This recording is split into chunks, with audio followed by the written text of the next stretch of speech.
In the category of blatant rip-offs of old Atari games, we have Star Luster by Namco.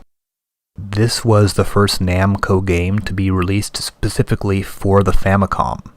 Eventually, however, Namco did release an arcade version of this that was basically one of those Nintendo versus arcade machines.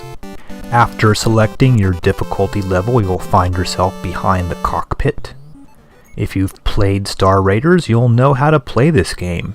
You look on your little interplanetary map there and find where you want to warp to. The E's mean enemies, the B means base, and little asterisks are stars, I assume. Now you have to move reasonably fast because enemies will eventually start blowing up bases and planets if you sit around not doing anything.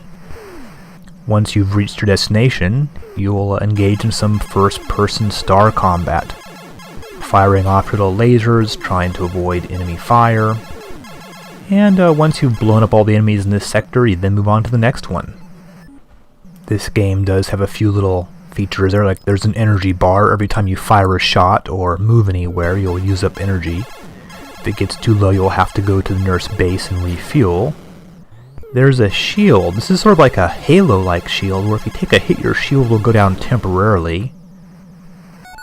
And then you'll need to not be hit for a few seconds while it re-energizes itself.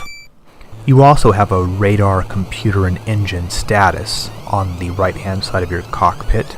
If you get hit, one of those may go down, and you'll need to go to the base for repairs. While there really is nothing original about this game, the presentation is actually pretty good. Using the sprites to create a 3D effect is pretty effective in this game. The controls handle pretty well.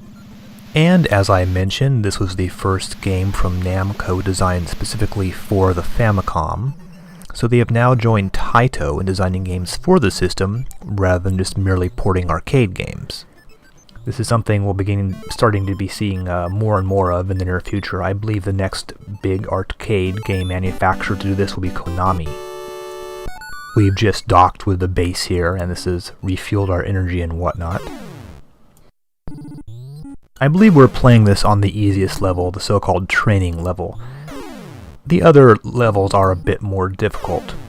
When you also have some kind of photon torpedo thing, which we're using now. If you put your cursor on a square where an enemy is and start firing off your torpedo, you will blow up all the enemies on that screen eventually. You only have a limited number. You see them like the little pink squares on the left-hand side there. Not a bad game, even though there's nothing original about it. Even one of the enemies look exactly like the Death Star from Star Wars, as you may have noticed. One funny little thing, when the game is over, it'll give you your ranking, which is usually some ridiculous little name, like in this case I am Cadet Mitochondria, meaning I didn't really do that well.